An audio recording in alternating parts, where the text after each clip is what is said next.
जय श्री गणेश। आज मैं आपको पुरुषोत्तम माह यानी अधिक मास का दूसरा अध्याय कहने जा रही हूँ।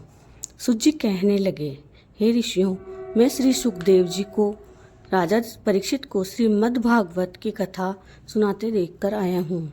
ऋषि कहने लगे, हे सुत जी, जो कुछ आपने वेदव्यास जी के मुख से सुना हो वही कथा सुनाइए।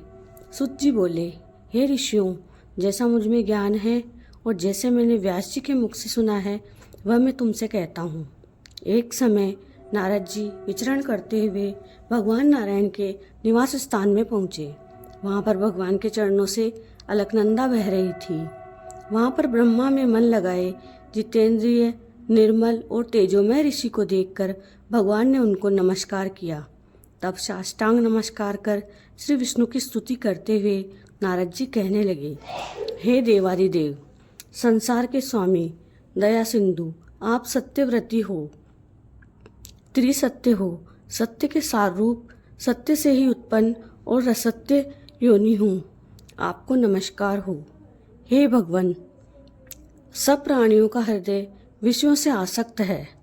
यह स्त्री पुत्रादि के मोह में फंसे हुए गृहस्थी लोगों का हित करने वाला तथा मेरे लिए भी लाभदायक कुछ विचार कर मुझे बतलाइए। मैं आपके मुखारबिंद से कुछ सुनने के लिए ब्रह्मलोक से आया हूँ। नारद जी के ऐसे वचनों को सुनकर भगवान हंसकर नारद जी से कहने लगे कि हे नारद, भगवान श्री कृष्ण आदि की पुण्य कथा सुनो। हे तात, जगत के विधाता और उनको एक पल मात्र में नाश करने वाले उनके कर्मों को कहने वाला पृथ्वी में कौन समर्थ है। हे नारद जी, ऐसी सारयुक्त कथा तुम भी जानते हो, परंतु फिर भी दरिद्रता को हरने वाला, यश और श्रेष्ठ पुत्रों को देने वाला, मोक्ष देने वाला तथा शीघ्र सेवन करने योग्य ऐसे अद्भुत पुरुषोत्तम महात्म्य को कहता हूँ। नारद जी कहने लगे, हे विप्रों, स्वामियों सहित मैंने चैत्रादि मास तो सुने हैं, परंतु उनमें पुरुषोत्तम मास नहीं सुना।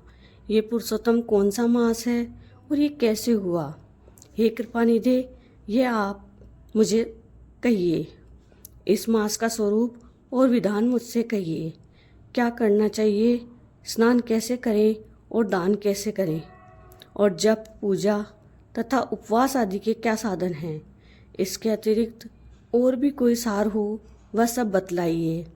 सुत जी कहने लगे, हे ऋषियों, नारद जी के ऐसे जनहित कारक वचनों को सुनकर भगवान के समान शीतल और शांति देने वाले वचन बोले। दूसरा अध्याय समाप्त। जय श्री गणेश।